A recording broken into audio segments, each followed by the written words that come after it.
Cette semaine, à Montréal, de grands changements sont à venir pour les habitants de la rue Frontenac avec le projet de réaménagement de la ville. Venez vous asseoir dans l'une des chaises du cercle de discussion de l'exposition Pluriel au mi-temps de la vie pour écouter les témoignages de 10 femmes.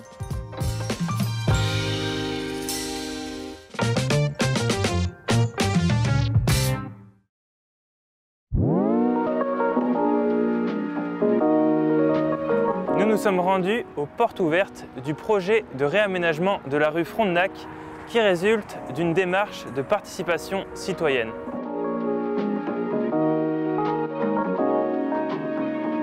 C'est un projet majeur de réaménagement où on vient vraiment élargir les trottoirs, donc bonifier l'expérience piétonne, sécuriser les déplacements, donc en venant intervenir aux intersections, en faisant des saillies de trottoirs, des traverses plus sécuritaires, en venant revoir aussi la programmation des feux de circulation pour qu'il y ait plus de temps de traverse pour les piétons, pour qu'il y ait des feux dédiés aux piétons. Donc vraiment venir sécuriser le quartier, le rendre plus intéressant et agréable pour les gens qui circulent, mais aussi les gens qui y vivent, parce que c'est une rue où il y a beaucoup de circulation. On a eu beaucoup de préoccupations autour de la vitesse, des débits.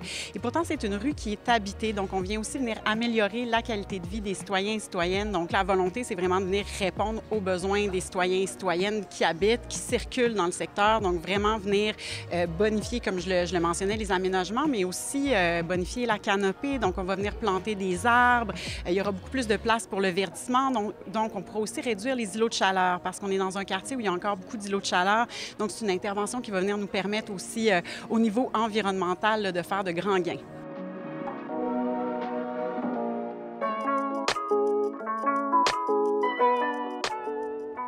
L'artiste relationnel Sylvaine Chassé a créé un lieu de débat permettant aux femmes d'évoquer leur point de vue et leurs sentiments sur des questions comme le patriarcat ou la figure de la superwoman.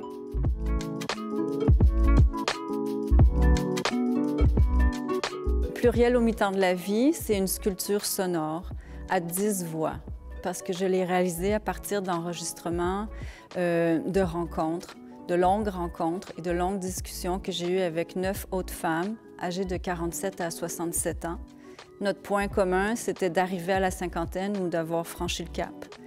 Donc, à travers ces longues discussions, on a beaucoup échangé, on s'est un peu raconté, questionné, tout ça. Et moi, j'ai fait un montage un peu comme une espèce de courte pointe de fragments qui constituent maintenant ici une boucle sonore d'une trentaine de minutes. C'est pas parce que je vois pas que ma vie s'est arrêtée. C'est sûr que pour moi, maintenant, c'est important quand je fais quelque chose, il faut que ce soit un peu plus que monsieur, madame, tout le monde, justement, dû à l'handicap visuel. Hey, as-tu vu? Elle fait ça, elle. Puis elle voit pas. C'est comme si mon cœur puis ma tête sont toujours déchirés. Puis le travail, ça nourrit ma tête, mais pas mon cœur. C'est pas toi, ça. C'est pas ça que tu as le goût de faire. Rappelle-toi, arrête, lâche un peu.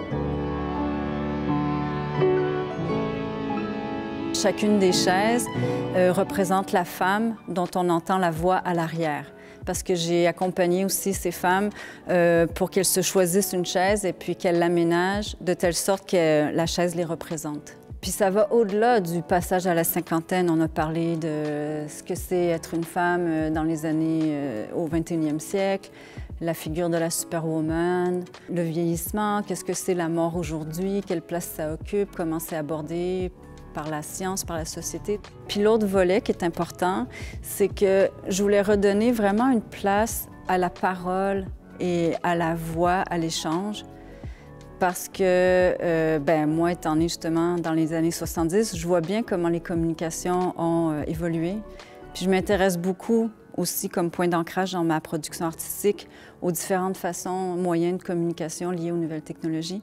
Puis là, la voix disparaît de plus en plus parce que c'est rare qu'on prenne le téléphone. C'est de plus en plus les textos, les messages, on écrit, on écrit. Il faut donner des rendez-vous pour s'appeler, on n'ose plus s'appeler spontanément. Donc l'œuvre aussi, elle parle de ça, c'est de remettre en avant un cercle de paroles.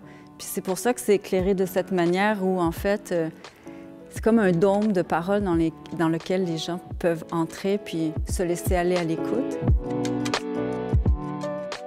Vous pouvez venir écouter l'exposition Pluriel au mi-temps de la vie jusqu'au 24 avril à la Maison de la Culture Janine Suto et jusqu'au 17 juin à la Maison de la Culture Côte des Neiges. Suivez-nous sur vos réseaux sociaux préférés pour ne rien manquer de l'actualité montréalaise.